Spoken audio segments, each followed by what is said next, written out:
आता इथे आपण यूज करणार आहोत H lookup with row function. म्हणजे आपल्याला एक प्रॉडक्ट नेम दिलेला आहे आणि त्या प्रॉडक्टचं आपल्याला क्वांटिटी, रेट, टोटल ही सगळी इन्फॉर्मेशन डिस्प्ले करायची. तर तेव्हा आपण H lookup with row function त्याच्यावर अप्लाय करूया. आता आधी द्यायचं is equal to H lookup. Lookup value मध्ये पर्टिक्युलर प्रॉडक्ट नेम न देता हा सेल रेफरन्स द्यायचा आहे. आता आपण मायक्रोवेव्ह ओव्हन हे L17 मध्ये टाईप केलेलं आहे. तर मग हा रेफरन्स देताना आपल्याला रो लॉक करायचा आहे. मग तो देताना आपण देणार $17 कॉमा टेबल अरे.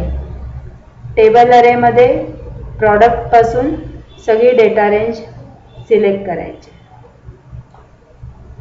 आणि याला ॲब्सोल्यूट रेफरन्स द्यायचे, हे लॉक करायचे कॉमा. नेक्स्ट आहे रो इंडेक्स नंबर. आता इथे पर्टिक्युलर रो नंबर न देता रो फंक्शन यूज करायचे. रो ब्रॅकेटमध्ये रेफरन्स. तर रेफरन्स कुठला येणार? तर आता आपल्याला प्रॉडक्टचं नेम दिलेलं आहे आणि क्वांटिटी पासूनची इन्फॉर्मेशन हवी आहे. तर याचा रेफरन्स देताना आपण लुकअप व्हॅल्यूचा काय रेफरन्स दिलेला आहे? एल. म्हणून इथे कॉलम नेम येणार एल आणि रो नंबर इथे क्वांटिटीचा रो सेकंड आहे, म्हणजे प्रॉडक्टचा रो फर्स्ट आहे, क्वांटिटी सेकंड आहे आणि आपल्याला क्वांटिटी पासून सगळी इन्फॉर्मेशन हवी आहे. म्हणून इथे रो नंबर सेकंड, म्हणजे याचा रेफरन्स काय झाला? L2. म्हणजे रो फंक्शन यूज करताना आपण आपल्या टेबलमध्ये जो रो आहे तो रो ॲज्युम करायचा, फर्स्ट रो, सेकंड रो असा. एक्सेलचा रो नंबर काही असेल. तर आता इथे प्रॉडक्टचा रो नंबर फर्स्ट आहे म्हणजे 1 आहे, तर क्वांटिटी पासूनची इन्फॉर्मेशन हवी आहे म्हणून क्वांटिटीचा रो आपण सेकंड म्हणून ॲज्युम केला. आता इथे दिला आपण L2 bracket close comma exact मॅचसाठी 0 किंवा फॉल्स ब्रॅकेट क्लोज एंटर. आता इथे मायक्रोवेव्ह ओव्हन याची इथे क्वांटिटी 8 आहे. आता हाच फॉर्म्युला आपण खाली कॉपी करूया. तर रेट आला 6500 आणि टोटल आली आहे 52,000.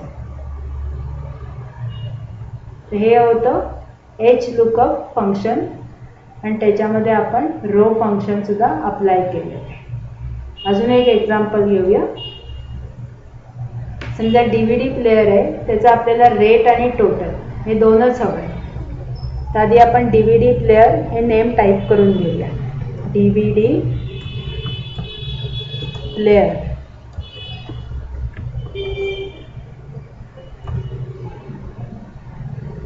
आता खाली एच लुकअप फंक्शन अप्लाय करू. Is equal to H lookup.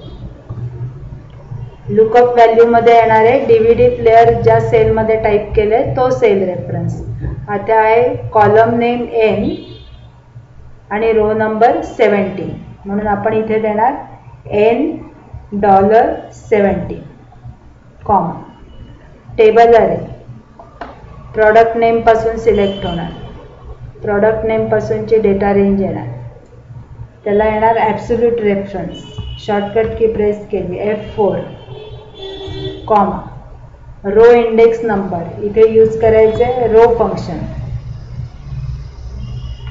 आता आपण DVD प्लेअर हे कुठल्या कॉलम मध्ये टाईप केलेलं आहे? तर N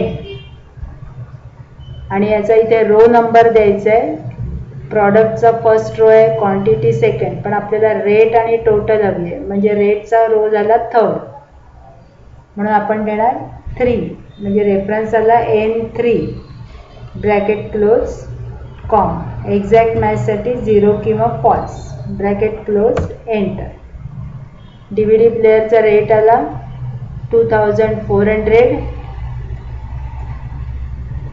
आणि टोटल आली आहे 9600. हे होतं H lookup with row function. तसंच एच लुकअपमध्ये जो डेटा आपण लुकअप करतो तो टॉप टू बॉटम या ऑर्डरमध्येच आपल्याला डिस्प्ले करता येतो, बघता येतो. म्हणजे जे आपण लुकअपमध्ये टाकणार त्याच्या बॉटमचा आपल्याला रिझल्ट काढता येईल, त्याच्यावरती टॉपचं जे आहे ते आपल्याला दाखवता येणार.